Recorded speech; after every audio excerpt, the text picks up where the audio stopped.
يقول أحسن عليك، هل يصلح لطالب العلم أن يشاهد كرة القدم ومتابعة كأس العالم؟ لا والله، لا والله، إن متابعة كرة القدم عنوان على انحطاط الهمة وضعف البصيرة. سبحان الله، تتابع سفاهات العالم، هي من سفاهات الكفار، ودخلت على المسلمين بسبب التبعية العمياء، وبسبب الإعجاب بعوائد الكفار. هل يربأ العاقل وطالب العلم خاصة ليربأ بنفسه عن التعلق بالتوافه؟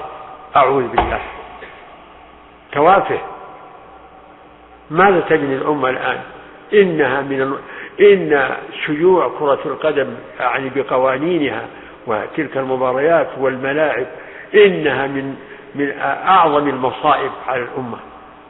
سفاهة، قتل أوقات، وارتباط بأراذل الناس وسفهاء الناس، وموالاة الكافرين، وموالاة لبعض الفاسقين، وإنفاق للأموال بغير حق من المال العام أو الخاص. أعيد السؤال.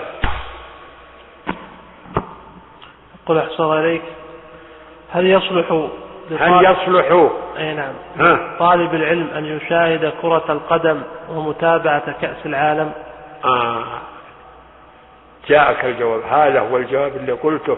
اربع بنفسك، أكرم نفسك، ارفع قدرك، ارتفع، لا تهبط هبوط.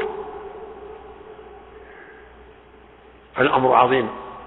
اقرأوا كتاب الشيخ ذياب الغامدي وفقه الله عن أمر الكرة، فإنه كتب كتابا مبسوطا مطولا فيها تاريخيا وواقعيا، وذكر ما